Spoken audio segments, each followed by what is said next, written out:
स्वागत है आपका दोस्तों बिहार न्यूज़ में। मैं हूं फिरदौस गनी और आप देख रहे हैं केडीवी लाइव। दोस्तों आज हो चुका है महीने की पहली तारीख यानी कि 1 मई 2026। तो आज की पूरे बिहार की टॉप न्यूज़ लेकर आए हैं आपके लिए। वीडियो शुरू करने से पहले आपसे एक रिक्वेस्ट है कि अगर आप पहली बार इस चैनल पर आए हैं तो चैनल को सब्सक्राइब करके बेल आइकन को प्रेस कर दीजिए और साथ ही साथ वीडियो को लाइक कर दीजिए, अपने दोस्तों के साथ शेयर भी कीजिए। तो चलिए चलते हैं आज की खबरों की ओर। दोस्तों आज बिहार न्यूज़ की शुरुआत सबसे पहले करेंगे कि तेजस्वी का सरकार पर बड़ा हमला, 6 महीने में 2 मुख्यमंत्री, फिर भी दिशाहीन है बिहार सरकार। दरअसल बात यह है कि बिहार की राजनीति में एक बार फिर से बयानबाजी तेज हो गई है, जहां पर तेजस्वी यादव ने बिहार की मौजूदा सरकार पर तीखा हमला बोला है। उनके इस बयान के बाद सियासी माहौल और गर्मा गया है तथा सरकार की कार्यशैली पर सवाल उठने लगे हैं। रिपोर्ट्स के मुताबिक तेजस्वी यादव ने कहा कि पिछले 6 महीनों में बिहार ने 2 मुख्यमंत्री देखे हैं जिससे प्रशासनिक स्थिरता पर असर पड़ा है। उन्होंने आरोप लगाया है कि सरकार अभी तक अपनी स्पष्ट दिशा और प्राथमिकताएं तय नहीं कर पाई है, जिससे विकास कार्य प्रभावित हो रहे हैं। उन्होंने आगे ये भी कहा कि सरकार का बड़ा समय राजनीतिक बदलाव और फेरबदल में ही निकल गया है, जिससे जनता से जुड़े मुद्दों पर ध्यान नहीं दिया जा सका। विपक्ष का मानना है कि अधूरी कैबिनेट और फिर फैसलों में देरी के कारण प्रशासनिक कामकाज भी प्रभावित हो रहा है। कुल मिलाकर के ये बयान बिहार में सियासी बहस को और तेज कर सकता है। बिहार में पंचायत चुनाव की कवायद तेज, 4 मई से शुरू होगी दावा आपत्ति प्रक्रिया, 18 मई लास्ट डेट। दरअसल बात है कि बिहार में पंचायत चुनाव 2026 को लेकर के तैयारियां अब तेज हो गई है। राज्य निर्वाचन आयोग की ओर से मतदाता सूची से जुड़े प्रक्रिया को आगे बढ़ाते हुए दावा और फिर आपत्ति दर्ज करने की तारीखों का ऐलान कर दिया गया है, जिससे चुनावी गतिविधियां और तेज हो गई है। रिपोर्ट्स के मुताबिक 4 मई से दावा आपत्ति प्रक्रिया शुरू होगी, जिसमें मतदाता सूची में नाम जोड़ने, हटाने या फिर सुधार करने के लिए आवेदन किया जा सकेगा। ये प्रक्रिया 18 मई तक जारी रहेगी, यानी कि इस दौरान लोग अपने नाम या फिर विवरण को सही कराने का मौका पा सकेंगे। इसके बाद लिस्ट को अंतिम रूप दिया जाएगा। ये प्रक्रिया चुनाव के लिहाज से बेहद महत्वपूर्ण मानी जाती है, क्योंकि इसी आधार पर वोटर लिस्ट तैयार होती है। नेपाल मुल्क की बहुएं बनेगी भारतीय नागरिक, बिहार की पंचायतों में लग रहे शिविर। दरअसल बात है कि बिहार के सीमावर्ती इलाकों में रहने वाली नेपाल मुल्क की महिलाओं के लिए बड़ी राहत भरी खबर सामने आई है। प्रशासन ने अब इन महिलाओं को भारतीय नागरिकता दिलाने की प्रक्रिया को आसान बनाने के लिए पंचायत स्तर पर विशेष शिविर लगाने शुरू कर दिए हैं, जिससे हजारों परिवारों को फायदा मिलने की उम्मीद है। रिपोर्ट्स के मुताबिक इन शिविरों में नेपाल से विवाह करके भारत आई महिलाओं का पंजीकरण कराया जा रहा है और उन्हें जरूरी दस्तावेज जमा करने में मदद दी जा रही है। उनके लिए आधार कार्ड, जन्म प्रमाण पत्र और अन्य कागजात के साथ आवेदन लिया जा रहा है, ताकि नागरिकता की प्रक्रिया तेज और आसान हो सके। कुल मिलाकर कि ये पहल भारत नेपाल की पारंपरिक रोटी बेटी रिश्तों को और मजबूत करने की दिशा में बड़ा कदम मानी जा रही है। इससे महिलाओं को कानूनी पहचान मिलेगी और वे सरकारी योजनाओं का पूरा लाभ उठा सकेंगी। बिहार में आंधी तूफान और बारिश ने मचाई तबाही, 9 लोगों की गई जान। पटना, बेतिया, जहानाबाद, बक्सर, भोजपुर और सुपौल में आफत। दरअसल बात है कि बिहार में मौसम ने अचानक विकराल रूप ले लिया है, जहां पर तेज आंधी तूफान और फिर बारिश ने कई जिलों में भारी तबाही मचाई है। इस प्राकृतिक आपदा के चलते जनजीवन बुरी तरह से प्रभावित हुआ है और कई जगहों पर अफरा तफरी का माहौल देखने को मिला है। रिपोर्ट्स के मुताबिक इस खराब मौसम के कारण करीब 9 लोगों की जान गई है। हालांकि आपदा प्रबंधन विभाग ने फिलहाल कुछ मामलों की आधिकारिक पुष्टि की है। जब पटना, बेतिया, जहानाबाद, पटना, बक्सर, भोजपुर और फिर सुपौल समेत कई जिलों में पेड़ गिरने, दीवार ढहने और बिजली गिरने जैसी घटनाएं सामने आई है, जिससे कई लोग घायल भी हुए हैं। कुल मिलाकर के इस आंधी तूफान ने पूरे बिहार में भारी नुकसान पहुंचाया है। कई जगहों पर बिजली आपूर्ति ठप हो गई है, सड़कें जाम हो गई है और फिर ट्रेन सेवाएं भी प्रभावित हुई है। जब प्रशासन ने लोगों से सतर्क रहने की अपील की है, क्योंकि आने वाले दिनों में भी खराब मौसम का खतरा बना हुआ है। ट्यूशन टीचर से पढ़ते पढ़ते प्यार कर बैठी 20 वर्षीय गुलफसा परवीन, परिजनों को रिश्ते की भनक लगी तो भाग कर रचाई शादी। दरअसल बात है कि बिहार से एक दिलचस्प लेकिन विवादित मामला सामने आया है, जहां पर एक छात्र अपने ही ट्यूशन टीचर से प्यार कर बैठी। ये मामला तब सुर्खियों में आया जब दोनों अचानक घर से गायब हो गए और बाद में शादी करने की बात सामने आई। रिपोर्ट्स के मुताबिक 20 वर्षीय गुलफसा परवीन अपने ट्यूशन टीचर के संपर्क में पढ़ाई के दौरान आई थी। धीरे धीरे दोनों के बीच नज़दीकियाँ बढ़ी और ये रिश्ता प्यार में बदल गया। जब इस रिश्ते की भनक परिवार वालों को लगी तो फिर विरोध की स्थिति बन गई, जिसके बाद दोनों ने घर छोड़ करके शादी करने का फैसला कर लिया। कुल मिलाकर के ये मामला प्रेम संबंध और फिर पारिवारिक असहमति के बीच टकराव को दर्शाता है। जब घटना के बाद परिजन चिंतित है और पुलिस भी मामले की जानकारी लेकर के जांच में जुट गई है, ताकि दोनों की सुरक्षा सुनिश्चित की जा सके और पूरे मामले की सच्चाई सामने आ सके। बिहार में सरकारी अस्पताल की बड़ी लापरवाही, महिला ने सीढ़ियों पर दिया बच्ची को जन्म, आधे घंटे बाद जागा प्रशासन। दरअसल बातें है कि बिहार के पटना जिला से स्वास्थ्य व्यवस्था पर सवाल खड़ा करने वाला एक चौंकाने वाला मामला सामने आया है। यहाँ पर एक गर्भवती महिला को समय पर इलाज नहीं मिला और उसे अस्पताल की सीढ़ियों पर ही बच्ची को जन्म देना पड़ा, जिससे लोगों में आक्रोश फैल गया। रिपोर्ट्स के मुताबिक महिला को परसों पीड़ा होने पर परिजन उसे अस्पताल लेकर के पहुंचे, लेकिन समय पर कोई सहायता नहीं मिली। बताया जाता है कि अस्पताल के नए भवन तक पहुंचने के दौरान ही दर्द बढ़ गया और महिला सीढ़ियों पर ही लेट गई। करीब आधे घंटे तक कोई भी मदद नहीं मिली और आखिरकार उसने वहीं बच्चे को जन्म दे दिया। कुल मिलाकर के ये घटना स्वास्थ्य व्यवस्था की गंभीर लापरवाही को उजागर करती है। हालांकि बाद में मां और फिर बच्ची को अस्पताल के अंदर ले जाकर के इलाज दिया गया और दोनों सुरक्षित बताए गए हैं। लेकिन फिलहाल इस घटना के बाद स्थानीय लोगों में नाराजगी है और प्रशासन की कार्यप्रणाली पर सवाल उठ रहे हैं।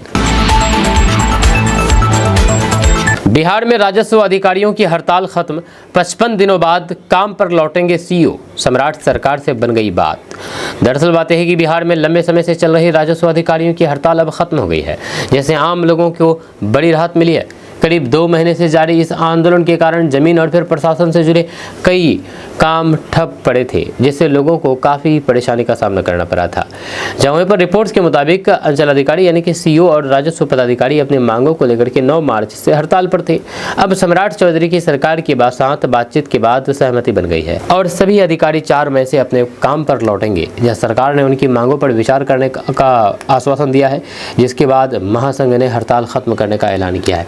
कुल मिलाकर के इस फैसले से राज्य में रुके हुए जमीन से जुड़े काम जैसे कि दाखिल खारिज, रजिस्टर्ड और फिर अन्य राजस्व कार्य फिर से शुरू हो सकेंगे। साथ ही साथ जनगणना जैसे अहम कामों को भी गति मिलेगी, जिससे प्रशासनिक व्यवस्था दोबारा पटरी पर लौटने की उम्मीद है। बिहार के गाड़ी मालिकों को बड़ी राहत, अब आधे जुर्माने पर निपटाएं पेंडिंग चालान, सेटलमेंट स्कीम को मंजूरी। दरअसल बातें है कि बिहार में गाड़ी चालकों के लिए, गाड़ी मालिकों के लिए बड़ी राहत वाली खबर सामने आई है, जहां पर सरकार ने पेंडिंग ट्रैफिक चालान को निपटाने के लिए नई सेटलमेंट स्कीम को मंजूरी दे दी है।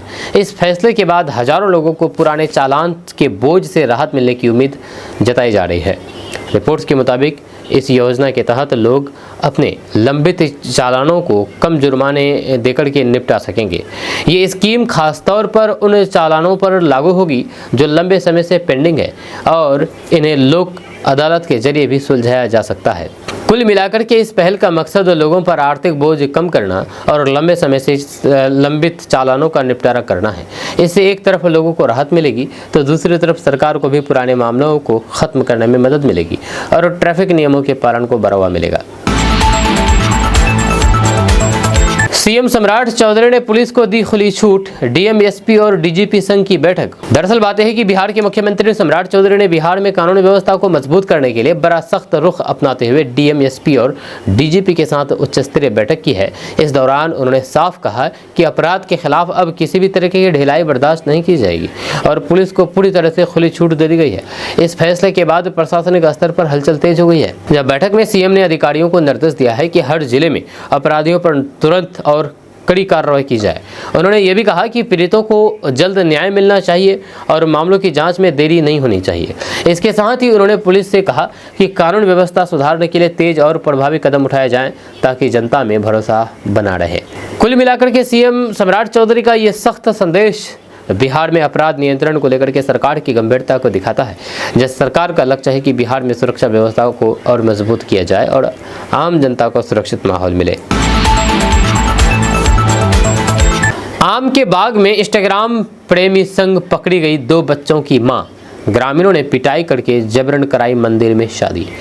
दरअसल बात यह है कि बिहार के वैशाली मुजफ्फरपुर इलाके से एक हैरान कर देने वाला मामला सामने आया है, जहां पर 2 बच्चों की मां अपने इंस्टाग्राम प्रेमी के साथ आम के बाग में मुलाकात करते हुए ग्रामीणों द्वारा पकड़ ली गई। बताया जा रहा है कि दोनों लंबे समय से काफ़ी समय से सोशल मीडिया के जरिए जुड़े थे और चोरी छिपे मिलने आए थे। इसी दौरान ग्रामीणों की नज़र उन पर पड़ गई और मामला अचानक तुल्प कर गया। सूचना के मुताबिक मौके पर भीड़ इकट्ठा हो गई और दोनों को पकड़कर ग्रामीणों ने पहले पूछताछ की। इसके बाद आरोप है कि युवक के साथ मारपीट भी की गई। मामला इतना बढ़ गया कि स्थानीय लोगों ने दोनों पर दबाव बनाते हुए मंदिर में उनकी जबरन शादी करवा दी गई। इस पूरी घटना के दौरान गांव में काफ़ी देर तक हंगामे का माहौल बना रहा। कुल मिलाकर के ये मामला सोशल मीडिया के से शुरू हुए रिश्तों और फिर ग्रामीण समाज की सख्त प्रक्रिया को फिर से चर्चा में लाया है। फिलहाल इस घटना को लेकर के किसी तरीके की आधिकारिक पुलिस शिकायत सामने नहीं आई है। वहीं पर यह घटना इलाके में तेजी से वायरल हो रही है और लोग इस पर अलग अलग प्रतिक्रिया दे रहे हैं। पूर्व सीएम नीतीश कुमार की शराबबंदी पर सीएम सम्राट चौधरी की दो टूक, पुलिस और प्रशासन को दिया कड़ा संदेश। जी हाँ, बिहार में शराबबंदी कानून को लेकर के सियासी बयानबाजी एक बार फिर से तेज हो गई है, जहां पर मुख्यमंत्री सम्राट चौधरी ने इस मुद्दे पर सख्त रुख अपनाते हुए बड़ा बयान दिया है। उन्होंने साफ शब्दों में कहा कि पुलिस और फिर प्रशासन के भीतर जो लोग नियमों का पालन नहीं करेंगे उनके खिलाफ कड़ी कार्रवाई की जाएगी। इस बयान के बाद राजनीतिक हलचल और तेज हो गई है। रिपोर्ट्स के मुताबिक सीएम सम्राट चौधरी ने शराबबंदी कानून के क्रियान्वयन को लेकर के अधिकारियों को स्पष्ट निर्देश दिया है। उन्होंने कहा है कि कानून का पालन हर हाल में सुनिश्चित किया जाए और किसी भी स्तर पर ढिलाई बर्दाश्त नहीं होगी। साथ ही उन्होंने ये भी संकेत दिया है कि सिस्टम में सुधार के लिए सख्त कदम उठाने में सरकार पीछे नहीं हटेगी। कुल मिलाकर के ये बयान शराबबंदी नीति को लेकर के सरकार के सख्त इरादों को दर्शाता है। एक तरफ जहां पर कानून को प्रभावी बनाने पर जोर दिया जा रहा है, वहीं पर दूसरी तरफ प्रशासनिक तंत्र को भी जवाबदेह बनाने की बात कही गई है। इस फैसले से आने वाले दिनों में राज्य में शराबबंदी को लेकर के और सख्ती देखने को मिल सकती है। घरों से बाहर न निकलने की अपील। बिहार के इन जिलों में तेज हवा और बारिश को लेकर के अलर्ट जारी। दरअसल बात यह है कि बिहार में मौसम विभाग ने एक बार फिर से खराब मौसम को लेकर के बड़ा अलर्ट जारी कर दिया है, जहां पर कई जिलों में तेज हवा, बारिश और बिजली गिरने की संभावना जताई है। इसी को देखते हुए प्रशासन की ओर से लोगों से घरों से बाहर न निकलने की अपील की है। मौसम के अचानक बिगड़ने से जनजीवन प्रभावित होने की आशंका जताई जा रही है और लोगों को सतर्क रहने के लिए कहा गया है। जानकारी के मुताबिक राज्य के यानी कि बिहार के अलग अलग हिस्सों में तेज रफ्तार हवाओं के साथ बारिश हो सकती है और कई जगहों पर आंधी तूफान की स्थिति भी बन सकती है। यह मौसम विभाग ने लोगों को खुले स्थानों और फिर पेड़ों के नीचे खड़े न होने की सलाह दी है, क्योंकि बिजली गिरने का खतरा भी बना हुआ है। साथ ही साथ किसानों और फिर यात्रियों को भी विशेष सावधानी बरतने को कहा गया है। कुल मिलाकर के आने वाले कुछ घंटों में बिहार के कई जिलों में मौसम का मिजाज काफ़ी खराब रहने की संभावना है। जब प्रशासन ने सभी जिलों को अलर्ट मोड पर रखा है और आपदा प्रबंधन टीमों को भी तैयार रहने के निर्देश दिए गए हैं। जो लोगों से अपील की गई है कि वे मौसम अपडेट पर नज़र रखें और जरूरी होने पर ही अपने घरों से बाहर निकलें। बिहार में एक चेहरे पर 7 मजदूरों की हाजिरी, मनरेगा में फर्जीवाड़े का खुलासा, पुरुष को बना दिया महिला। जी हाँ, दरअसल बात है कि बिहार के मनरेगा सिस्टम में एक बड़ा फर्जीवाड़ा सामने आया है, जहां पर एक ही व्यक्ति के चेहरे पर 7 अलग अलग मजदूरों की हाजिरी दर्ज किए जाने का मामला उजागर हुआ है। रिपोर्ट्स के अनुसार सरकारी योजनाओं में काम दिखाने के नाम पर कागजों में भारी गड़बड़ी की गई है। इस खुलासे के बाद प्रशासनिक व्यवस्था पर सवाल उठने लगे हैं और जाँच की मांग तेज हो गई है। जानकारी के मुताबिक मनरेगा रिकॉर्ड में न सिर्फ एक ही चेहरे का कई बार इस्तेमाल किया गया, बल्कि कई मामलों में पुरुष मजदूरों को महिला के रूप में दर्ज किया गया। इस तरह की गड़बड़ी से ये साफ होता है कि जमीनी स्तर पर हाजिरी और भुगतान प्रक्रिया में गंभीर लापरवाही और फर्जीवाड़ा चल रहा था। मामले की जानकारी सामने आने के बाद विभाग में हलचल मच गई है। कुल मिलाकर के ये मामला मनरेगा जैसी महत्वपूर्ण रोजगार योजना में हो रहे भ्रष्टाचार और सिस्टम की कमजोरी को उजागर करता है। अब प्रशासन पर दबाव है कि वे पूरे मामले की जांच करके दोषियों पर सख्त कार्रवाई करें, ताकि भविष्य में इस तरह की गड़बड़ियों को रोका जा सके और वास्तविक मजदूरों को उनका हक मिल सके। सीएम सम्राट चौधरी की मीटिंग पर राज्यसभा सांसद अखिलेश सिंह ने उठाए सवाल, कानून व्यवस्था सुधार की जताई उम्मीद। दरअसल बात है कि बिहार में कानून व्यवस्था को लेकर के सियासी बयानबाजी तेज हो गई है, जहां पर राज्यसभा सांसद अखिलेश सिंह ने मुख्यमंत्री सम्राट चौधरी की हालिया प्रशासनिक बैठकों और फिर कानून व्यवस्था की स्थिति पर सवाल उठाए हैं। उन्होंने कहा है कि राज्य में सुरक्षा व्यवस्था को और मजबूत करने की जरूरत है और हालात को सुधारने के लिए ठोस कदम उठाए जाने चाहिए। इस बयान के बाद राजनीतिक हलचल और बढ़ गई है। जी हाँ, जानकारी के मुताबिक अखिलेश सिंह ने सरकार से उम्मीद जताई है कि नए नेतृत्व में बिहार की कानून व्यवस्था में सुधार देखने को मिलेगा। उन्होंने ये भी संकेत दिया है कि प्रशासन को जमीनी स्तर पर और ज्यादा सक्रिय होने की जरूरत है ताकि अपराध पर नियंत्रण पाया जा सके। साथ ही साथ उन्होंने पुलिस और प्रशासन की भूमिका को और प्रभावी बनाने पर कुल मिलाकर के ये बयान राज्य की मौजूदा कानून व्यवस्था को लेकर के विपक्ष की चिंता और अपेक्षाओं को दर्शाता है। अब देखना होगा कि सरकार इस पर क्या प्रतिक्रिया देती है और फिर आने वाले दिनों में कानून व्यवस्था को मजबूत करने के लिए क्या नए कदम उठाए जाते हैं। 13वीं से पहले अपराधी की फोटो पर माला पहना दीजिए, सीएम सम्राट चौधरी की पुलिस को खुली छूट। दरअसल बात यह है कि बिहार में कानून व्यवस्था को लेकर के मुख्यमंत्री सम्राट चौधरी ने एक बार फिर से सख्त रुख अपनाया है और पुलिस प्रशासन को पूरी तरह से खुली छूट देने की बात कही है। डीएम, एसपी और फिर डीजीपी के साथ हुई उच्च स्तरीय बैठक में उन्होंने साफ कहा कि अब अपराधियों के खिलाफ कार्रवाई में किसी भी तरह की देरी या फिर ढिलाई बर्दाश्त नहीं की जाएगी। इस बयान के बाद राज्य में प्रशासनिक हलचल तेज हो गई है। रिपोर्ट्स के मुताबिक बैठक के दौरान सीएम सम्राट चौधरी ने अपराध नियंत्रण को लेकर के बेहद सख्त टिप्पणी करते हुए कहा कि अपराधियों पर तुरंत और निर्णायक कार्रवाई होनी चाहिए। उन्होंने पुलिस अधिकारियों को निर्देश दिया है कि कानून व्यवस्था को हर हाल में मजबूत रखा जाए और जनता में सुरक्षा का भरोसा कायम किया जाए। या साथ ही उन्होंने ये भी संकेत दिया है कि अपराधियों के खिलाफ कार्रवाई में अब कोई भी नरमी नहीं बरती जाएगी। कुल मिलाकर के ये बयान सरकार की जीरो टॉलरेंस नीति को और मजबूत करता दिख रहा है। एक तरफ जहां पर पुलिस को खुली छूट दे दी गई है, वहीं पर दूसरी तरफ अपराध पर तेजी से लगाम लगाने की कोशिशों को और तेज करने की बात कही गई है। इस फैसले से आने वाले दिनों में बिहार में कानून व्यवस्था को लेकर के और सख्ती देखने को मिल सकती है। पीएम मोदी के नेतृत्व में बंगाल में बनेगी डबल इंजन की सरकार, एनडीए नेता बोले ममता के निर्मम सरकार को उखाड़ फेंकेगी जनता। दरअसल बात है कि पश्चिम बंगाल की राजनीति एक बार फिर से गर्मा गई है, जहां पर एनडीए नेताओं ने बड़ा बयान देते हुए कहा कि प्रधानमंत्री मोदी के नेतृत्व में राज्य में डबल इंजन की सरकार बनेगी।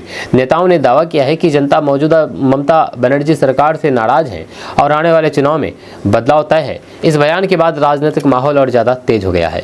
रिपोर्ट्स के मुताबिक एनडीए नेताओं ने ममता सरकार पर निशाना साधते हुए इसे निर्मम सरकार बताया है और आरोप लगाया है कि राज्य में विकास और कानून व्यवस्था को लेकर के कोई लोगों में असंतोष है। उन्होंने कहा है कि जनता अब बदलाव चाहती है और केंद्र तथा राज्य में एक ऐसी सरकार बनने से विकास को नई रफ्तार मिलेगी। कुल मिलाकर के ये बयान पश्चिम बंगाल की चुनावी राजनीति में एक और बड़ा सियासी संदेश माना जा रहा है। एक तरफ एनडीए डबल इंजन सरकार की बात कर रहा है, तो वहीं दूसरी तरफ टीएमसी लगातार इन आरोपों को खारिज करती दिख रही है। आने वाले समय में राज्य की राजनीति और ज़्यादा दिलचस्प होने की उम्मीद है। 12वीं पास के लिए नई भर्ती के लिए बड़ा अपडेट, युवाओं के लिए खास मौका। दरअसल बातें हैं कि बिहार में गृह विभाग की ओर से 12वीं पास उम्मीदवारों के लिए नई भर्ती को लेकर के बड़ी अपडेट सामने आई है। इस भर्ती प्रक्रिया में उम्मीदवारों को राज्य के विभिन्न सरकारी नौकरी का अवसर मिलेगा। जहां आवेदन प्रक्रिया 1 मई से शुरू होने जा रही है, यानी कि आज से, जिसे लेकर के युवाओं में काफी उत्साह देखा जा रहा है। रिपोर्ट्स के मुताबिक ये भर्ती मुख्य रूप से बिहार पुलिस और फिर गृह विभाग से जुड़े पदों के लिए है, जहाँ पर 12वीं पास उम्मीदवार आवेदन कर सकेंगे। इसके तहत कई पदों पर नियुक्ति की जाएगी और आवेदन ऑनलाइन मोड में लिया जाएगा। उम्मीदवारों को सलाह दी गई है कि वे आधिकारिक नोटिफिकेशन जारी होने के बाद ही सभी जानकारी ध्यान से पढ़कर के आवेदन करें। कुल मिलाकर के ये भर्ती 12वीं पास युवाओं के लिए एक अच्छा अवसर मानी जा रही है, जिससे उन्हें सरकारी नौकरी पाने का मौका मिलेगा। अब आगे देखना होगा कि विस्तृत नोटिफिकेशन में कितनी वैकेंसी, योग्यता और फिर चयन प्रक्रिया की पूरी जानकारी सामने आती है। 6 महीने में 2 सीएम, 3 लोग बिहार चला रहे हैं। तेजस्वी यादव ने कैबिनेट पर भी सम्राट चौधरी को घेरा। दरअसल बात यह है कि बिहार की राजनीति में एक बार फिर से बयानबाजी तेज हो गई है, जहां पर तेजस्वी यादव ने मुख्यमंत्री सम्राट चौधरी की सरकार पर गंभीर सवाल उठाए हैं। उन्होंने आरोप लगाया है कि राज्य की सत्ता स्थिरता नहीं बल्कि फैसले कुछ चुनिंदा लोगों के हाथों में सिमटे हुए हैं। इस बयान के बाद सियासी माहौल गर्मा गया है। रिपोर्ट्स के मुताबिक तेजस्वी यादव ने कहा है कि कुछ महीनों में सरकार की कार्यशैली और फैसले लेने की प्रक्रिया पर सवाल खड़े हो रहे हैं। उन्होंने ये भी आरोप लगाया है कि कैबिनेट और प्रशासनिक स्तर पर स्पष्टता की कमी है और कुछ ही लोग मिलकर के राज्य के फैसले ले रहे हैं। उनके इस बयान को सरकार पर सीधा राजनीतिक हमला माना जा रहा है। गोली चलाओगे तो गोली खाओगे, बिहार में सम्राट मॉडल का खौफ, 2 एनकाउंटर से दहला आपराधिक खेमा। दरअसल बात है कि बिहार में कानून व्यवस्था को लेकर के सख्त रुख के बीच एक बार फिर से पुलिस इनकाउंटर की घटनाओं ने राज्य में हलचल मचा दी है। हाल ही में हुए 2 बड़े इनकाउंटर के बाद अपराधियों के बीच दहशत का माहौल बताया जा रहा है। इसी क्रम में मुख्यमंत्री सम्राट चौधरी ने सख्त संदेश देते हुए कहा कि गोली चलाओगे तो गोली खाओगे, जिससे ये साफ संकेत दिया गया है कि अपराध के खिलाफ अब कोई भी नरमी नहीं बरती जाएगी। रिपोर्ट के मुताबिक भागलपुर और सीवान में हुए इनकाउंटर मामले में पुलिस ने त्वरित कार्रवाई करते हुए अपराधियों का जवाबी फायरिंग में काबू किया है। इस घटना के बाद राज्य सरकार की जीरो टॉलरेंस नीति एक बार फिर से चर्चा में आ गई है। पुलिस का दावा है कि यह कार्रवाई संगठित अपराध और फिर हालिया आपराधिक घटनाओं के जवाब में की गई है। कुल मिलाकर के इन घटनाओं के बाद बिहार की कानून व्यवस्था को लेकर के सरकार का सख्त रुख सामने आया है। एक तरफ जहां पर पुलिस की कार्रवाई से अपराधियों में खौफ बताया जा रहा है, तो वहीं पर दूसरी तरफ राजनीतिक बयानबाजी भी तेज हो गई है। आने वाले दिनों में इस सम्राट मॉडल को लेकर के सियासत और गरमाने की संभावना है। बंगाल चुनाव को लेकर के पप्पू यादव का बड़ा बयान, कहा बीजेपी जीती तो छोड़ दूंगा राजनीति। जहाँ दरअसल बात है कि बंगाल चुनाव परिणाम से पहले पप्पू यादव का बड़ा बयान सामने आया है, जहाँ उन्होंने कहा कि अगर पश्चिम बंगाल में बीजेपी की जीत होती है तो वे अपना संघर्ष छोड़ देंगे, यानी कि राजनीति ही छोड़ देंगे। इस बयान के बाद राजनीतिक हलकों में तरह तरह की प्रतिक्रियाएं देखने को मिल रही है। रिपोर्ट्स के मुताबिक पप्पू यादव ने यह बात चुनावी नतीजों को लेकर चल रही अटकलों के बीच कही है। उनका कहना है कि उन्हें भरोसा है कि बंगाल में बीजेपी को जीत नहीं मिलेगी और जनता का फैसला अलग होगा। इसी विश्वास के साथ उन्होंने ये बड़ा बयान दिया है, जिसने राजनीतिक बहस को और तेज कर दिया है। कुल मिलाकर के ये बयान चुनावी माहौल में एक प्रतीकात्मक राजनीतिक टिप्पणी माना जा रहा है, जो विपक्ष और सत्ता पक्ष के बीच चल रही खींचतान को और आगे बढ़ा देता है। अब सभी की नज़र पश्चिम बंगाल की आने वाले चुनाव परिणाम पर टिका है, जो इस सियासी बयानबाजी का असली जवाब देंगे। 37 लाख के काम के बदले 1 लाख की डिमांड, बिहार में क्लर्क रिश्वत लेते रंगे हाथ गिरफ्तार। दरअसल बात है कि बिहार में भ्रष्टाचार के खिलाफ एक और बड़ी कार्रवाई सामने आई है, जहां पर निगरानी विभाग ने क्लर्कों की रिश्वत लेते हुए रंगे हाथ गिरफ्तार किया है। आरोप है कि आरोपी ने 37 लाख रुपए की सरकारी काम को पास करने के बदले 1 लाख रुपए की मांग की थी। इस घटना के बाद पूरे विभाग में हरकत मच गया है। रिपोर्ट्स के मुताबिक शिकायत मिलने के बाद निगरानी टीम ने जाल बिछा करके क्लर्क को ट्रैप किया और तय रकम लेते ही उसे पकड़ लिया। बताया जा रहा है कि ये मामला एक सरकारी योजना से जुड़ा हुआ था, जिसमें काम को आगे बढ़ाने के लिए अवैध रूप से पैसे की मांग की जा रही थी। गिरफ्तारी के बाद अधिकारी उसे पूछताछ कर रही है। कुल मिलाकर के ये मामला एक बार फिर से सरकारी दफ्तरों में भ्रष्टाचार की हकीकत को सामने लाता है। यह प्रशासन का कहना है कि ऐसे मामलों में किसी भी तरीके की ढिलाई नहीं बरती जाएगी और दोषियों के खिलाफ सख्त कार्रवाई की जाएगी, ताकि सिस्टम में पारदर्शिता बनी रहे और आम लोगों के काम बिना रिश्वत के पूरे हो सके। अब हर सड़क पुल का अलग टेंडर, सम्राट सरकार ने खत्म किए पैकेज सिस्टम। दरअसल बात है कि बिहार सरकार ने सड़क और पुल निर्माण से जुड़े टेंडर सिस्टम में बड़ा बदलाव किया है, जहां पर अब तक चल रहे पैकेज सिस्टम को खत्म कर दिया है। इसके तहत अब हर सड़क और पुल का अलग अलग टेंडर जारी किया जाएगा, जिससे काम की पारदर्शिता और निगरानी को और मजबूत करने की बात कही जा रही है। इस फैसले को प्रशासनिक सुधार की दिशा में अहम कदम माना जा रहा है। रिपोर्ट्स के मुताबिक सरकार का मानना है कि पैकेज सिस्टम में कई बार काम की गुणवत्ता और जवाबदेही को लेकर के सवाल उठते थे, क्योंकि एक ही पैकेज में कई प्रोजेक्ट शामिल होते थे। अब नए सिस्टम के तहत हर प्रोजेक्ट पर अलग से टेंडर और अलग ठेकेदार होगा, जिससे काम की निगरानी आसान होगी और फिर जिम्मेदारी भी तय हो सकेगी। कुल मिलाकर के ये फैसला सड़क और फिर पुल निर्माण में पारदर्शिता बनाने और भ्रष्टाचार पर लगाम लगाने की कोशिश के तौर पर देखा जा रहा है। जब सरकार का दावा है कि इससे काम की गुणवत्ता बेहतर होगी और समय पर प्रोजेक्ट पूरे करने में भी मदद मिलेगी। दोस्तों, बहादुरगंज के पूर्व विधायक अंजार नईमी साहब के बेटे ने कमाल कर दिया है। जी हाँ, बहादुरगंज के पूर्व विधायक अंजार नईमी साहब के छोटे बेटे आरिज नईमी ने ICSE की 10वीं परीक्षा में 98.4 अंक हासिल करके बड़ी कामयाबी दर्ज कर ली है। ये सिर्फ एक नंबर नहीं, बल्कि कड़ी मेहनत, अनुशासन और लगन की कहानी है। सोचिए, 98.4%, यानी कि हर विषय में लगभग परफेक्ट प्रदर्शन। और यही वजह है कि आज आरिज आरिज नईमी हर किसी के लिए प्रेरणा बन गए हैं। इस रिजल्ट के बाद पूरे परिवार में खुशी का माहौल है। रिश्तेदारों और फिर चाहने वालों की तरफ से लगातार बधाइयों का सिलसिला जारी है। बहादुरगंज ही नहीं बल्कि पूरे सीमांचल में इस उपलब्धि की चर्चा हो रही है। हम आपको इस पूरी खबर के बारे में बताएंगे विस्तार से, डिटेल से। उससे पहले आप हमारे इस पेज को फॉलो कर लीजिए इसी तरह खबरें देखने के लिए। तो दरअसल बातें हैं कि किशनगंज के बहादुरगंज से एक ऐसी खबर सामने आई है जो हर छात्र और हर अभिभावक के चेहरे पर मुस्कान ला सकती है। जहां बहादुरगंज के पूर्व विधायक अंजार नईमी साहब के छोटे बेटे आरिज नईमी ने ICSE की 10वीं परीक्षा में 98.4% अंक हासिल करके शानदार सफलता दर्ज की है। यह सिर्फ एक रिजल्ट नहीं है बल्कि मेहनत, लगन और अनुशासन की एक पूरी कहानी है। क्योंकि आज के समय में जहां पर मोबाइल, सोशल मीडिया और कई तरह के ध्यान भटकाने वाले साधन मौजूद है, वहां इतनी बड़ी सफलता हासिल करना आसान नहीं होता है। लेकिन आरिज नईमी ने यह साबित कर दिया है कि अगर लक्ष्य साफ हो और मेहनत सच्ची हो तो कोई भी मुकाम हासिल किया जा सकता है। इस सफलता के बाद पूरे परिवार में खुशी का माहौल है। जहां अंजार नईमी साहब के घर पर बधाई देने वालों का तांता लगा हुआ है। रिश्तेदार, दोस्त और फिर क्षेत्र के लोग लगातार आरिज को शुभकामनाएं दे रहे हैं। जब बहादुरगंज और पूरे सीमांचल में इस सफलता की चर्चा हो रही है, लोग कह रहे हैं कि ये सिर्फ एक परिवार की नहीं बल्कि पूरे इलाके की उपलब्धि है। आरिज की इस कामयाबी ने ये दिखा दिया है कि छोटे शहर और फिर गांव के बच्चे भी बड़े सपने देख सकते हैं और उन्हें पूरा भी कर सकते हैं। बस जरूरत है सही दिशा, सही मार्गदर्शन और लगातार मेहनत की। ये सफलता उन सभी छात्राओं के लिए एक बड़ा मैसेज है जो अभी अपनी पढ़ाई कर रहे हैं कि अगर आप ईमानदारी से मेहनत करें तो सफलता जरूर मिलेगी। अब सबकी नजर इस पर है कि आरिज आगे क्या चुनते हैं, या कौन सा कैरियर, कौन सा सपना। लेकिन इतना तय है कि उन्होंने एक मजबूत शुरुआत कर दी है। फिलहाल बहादुरगंज का ये बेटा पूरे इलाके का गौरव बन चुका है और हर कोई यही कह रहा है कि मेहनत का फल मीठा होता है और इस बार तो बेहद शानदार रहा। आपका इसके बारे में क्या कहना है नीचे कमेंट बॉक्स में कमेंट करके जरूर बताइएगा। दोस्तों, सीमांचल को बाढ़ से अब राहत मिलने वाली है।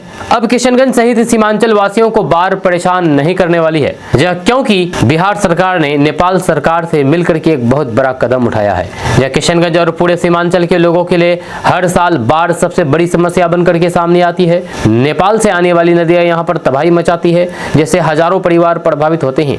अब इस समस्या के समाधान के लिए बिहार सरकार ने बड़ा कदम उठाया है। 2 मई को नेपाल की राजधानी काठमांडू में एक अहम बैठक होने जा रही है, जिसमें बाढ़ से बचाव और अस्थायी समाधान पर चर्चा होगी। हम आपको इस पूरी खबर के बारे में बताएंगे विस्तार से, डिटेल से। उससे पहले आप हमारे इस पेज को फॉलो कर लीजिए इसी तरह खबरें देखने के लिए। तो दरअसल बातें हैं कि सीमांचल खास करके किशनगंज, अररिया और पूर्णिया जैसे जिलों के लिए बाढ़ हर साल बड़ी परेशानी बनती है। इसकी सबसे बड़ी वजह नेपाल से आने वाली नदियां हैं, जो बारिश के समय उफान पर आ जाती है और निचले इलाकों में तबाही मचा देती है। इसी समस्या को लेकर के अब बिहार सरकार सक्रिय हो गई है। 2 मई को काठमांडू में भारत और नेपाल के बीच एक महत्वपूर्ण बैठक आयोजित की जाएगी। इस बैठक में कोसी और फिर गंडक नदी से जुड़े मुद्दों पर चर्चा होगी, जो सीमांचल क्षेत्र के लिए बेहद अहम है। इस बैठक में दोनों देशों के अधिकारी बाढ़ नियंत्रण, सिंचाई व्यवस्था और नदी परियोजना के बेहतर संचालन को लेकर के बातचीत करेंगे। खास तौर पर ये देखा जाएगा कि हर साल आने वाली बाढ़ से कैसे बचा जाए और किसानों को कम से कम नुकसान हो। कोसी नदी को बिहार के लिए सर्रो ऑफ बिहार भी कहा जाता है, क्योंकि यह हर साल अपनी रास्ता बदल करके भारी नुकसान पहुंचाती है। यह किशनगंज और फिर आसपास के इलाकों में भी इसका असर देखने को मिलता है। इस बैठक में तटबंधों की मजबूती, कटाव रोकने के उपाय, नहरों के संचालन और जल निकासी की समस्या पर विस्तार से चर्चा होगी। साथ ही ये भी तय किया जाएगा कि नेपाल और भारत के बीच डेटा शेयरिंग कैसे बेहतर हो सके, ताकि समय रहते बाढ़ की चेतावनी मिल सके। वहीं पर गंडक परियोजना से जुड़े मुद्दे पर भी चर्चा होगी, जिसमें जल जमाव, नहरों में पानी का सही स्तर पर बनाए रखना और किसानों की सिंचाई व्यवस्था को बेहतर बनाना शामिल है। इस बैठक में बिहार के जल संसाधन विभाग के अधिकारी, भारत सरकार के प्रतिनिधि और नेपाल के अधिकारी भी शामिल होंगे। उम्मीद है कि इस बातचीत से सीमांचल के लाखों लोगों को राहत मिल सकेगी। कुल मिलाकर के ये बैठक सिर्फ एक औपचारिकता नहीं, बल्कि सीमांचल और खास करके किशनगंज के लोगों के लिए बेहद महत्वपूर्ण है, क्योंकि इसका सीधा असर यहाँ के लोगों की जिंदगी और खेतों पर पड़ता है। अब सबकी नजर इस बैठक के नतीजों पर टिकी हुई है। मुसलमानों के मसीहा बनने चले थे और मिट्टी में मिल गए। जी हां, पश्चिम बंगाल की सत्ता का महासंग्राम अब अपने अंतिम पड़ाव पर है और जो शुरुआती रुझान एग्जिट पोल के जरिए सामने आए हैं वे चौंकाने वाले हैं। विभिन्न सर्वे एजेंसियों के आंकड़े के मुताबिक बंगाल में इस बार परिवर्तन की लहर नहीं बल्कि भगवा आंधी चल रही है। ममता बनर्जी जो तीसरी बार सत्ता बचाने के लिए एड़ी चोटी का जोर लगा रही थी, एग्जिट पोल में पिछड़ती नजर आ रही है। सबसे बड़ी चोट उन नेताओं को लगी है जो मुस्लिम वोट बैंक के दम पर किंग मेकर बनने का सपना देख रहे थे, जैसे कि असदुद्दीन ओवैसी और हुमायूं कबीर जैसे चेहरों की चुनावी बिसात पूरी तरह से बिखर गई है। जब मुस्लिम बहुल इलाकों में हुए ध्रुवीकरण और सत्ता विरोधी लहर ने टीएमसी के उभेद किले में सेंध लगा दी है। आंकड़ों की माने तो बंगाल की जनता ने बीजेपी के साथ जाने का काम किया है। जो एग्जिट पोल आए हैं, मीडिया रिपोर्ट्स और 6 प्रमुख एजेंसियों के सर्वे पर गौर करें तो बीजेपी बंगाल में ऐतिहासिक जीत की ओर अग्रसर है। जब प्रजा पोल ने बीजेपी को 178 से 200 प्लस सीटें देकर के टीएमसी का सुपड़ा साफ होने का अनुमान जताया है। वहीं पर पी मार्क और चाणक्य स्ट्रेटजी जैसी एजेंसियों ने भी बीजेपी को 150 से अधिक सीटें देकर के पूर्ण बहुमत की सरकार बनते दिखाया है। ये आंकड़े स्पष्ट करते हैं कि बीजेपी ने ग्रामीण और शहरी दोनों क्षेत्रों में ममता बनर्जी की वोट बैंक में बड़ी सेंधमारी की है, जिससे बीजेपी पहली बार बंगाल की सत्ता पर काबिज होने के बेहद करीब है। दोस्तों, अमोर से एक बहुत बड़ी खबर सामने आई है। अमोर में 3 करोड़ का घोटाला का मामला सामने आया है। यहाँ पर 300 खाता धारकों से एक सीएसपी संचालक ने 3 करोड़ रुपए का घोटाला किया है। जहाँ अमोर से एक ऐसा मामला सामने आया है जिसने गांव-गांव में दहशत फैला दी है। बैंक पर भरोसा करने वाले लोग अब खुद को ठगा महसूस कर रहे हैं। यहाँ एक सीएसपी संचालक ने 300 खाता धारकों के खाते से करीब 3 करोड़ रुपए निकाल लिए और फिर परिवार समेत फरार हो गए। यह मामला रौटा थाना क्षेत्र का है, जहां पर जुबेर आलम नाम के सीएसपी संचालक पर बड़ा आरोप लगाया है। बताया जा रहा है कि वह गांव के लोगों से बैंकिंग के नाम पर बार-बार बायोमेट्रिक लेता था और उसी दौरान मोबाइल बैंकिंग, नेट बैंकिंग के जरिए पैसे दूसरे के खाते में ट्रांसफर कर देता था। चौंकाने वाली बात यह है कि कई लोगों को तो अपने खाते से पैसे गायब होने का पता ही नहीं चला। जब वो बैंक पहुंचे तब जाकर के इस बड़े घोटाले का खुलासा हुआ। आरोप है कि निकाली गई रकम आरोपी के बेटे, पत्नी, दामाद और करीबी लोगों के खाते में भेज दी गई। यानी कि पूरा खेल प्लानिंग के साथ किया गया। पीड़ितों की कहानी सुनकर के रूह कांप जाएगी। जब किसी के खाते से 14 लाख से ज्यादा तो किसी की जिंदगी भर की जमा पूंजी एक झटके में साफ। जब बार-बार शिकायत के बाद भी कार्रवाई नहीं हुई तो लोगों का गुस्सा फूट पड़ा। सैकड़ों ग्रामीण सड़क पर उतर आए और NH 99 बहादुरगंज बायसी रोड को करीब 2 घंटे तक जाम कर दिया गया। सड़क के दोनों ओर गाड़ियों की लंबी कतार लग गई और पूरा इलाका ठप हो गया। लोगों ने बैंक कर्मियों पर भी मिलीभगत का आरोप लगाया है। हालांकि इसकी आधिकारिक पुष्टि अभी नहीं हुई है। जाम की सूचना मिलते ही प्रशासन मौके पर पहुंचा, लोगों को समझाया और निष्पक्ष जांच का भरोसा दिया। इसके बाद जाम हटाया गया। अब इस मामले में रौटा थाना में FIR दर्ज कर ली गई है और पुलिस आरोपी की तलाश में छापेमारी कर रही है। लेकिन सबसे बड़ा सवाल यही है कि क्या गरीबों की मेहनत की कमाई वापस मिलेगी? क्या इस पूरे नेटवर्क का पर्दाफाश होगा? या पूर्णिया की यह घटना सिर्फ एक ठगी नहीं बल्कि सिस्टम पर एक बड़ा सवाल है। अब देखना होगा कि न्याय कब मिलता है और कितना मिलता है। आपका इसके बारे में क्या कहना है नीचे कमेंट बॉक्स में कमेंट करके जरूर बताइएगा।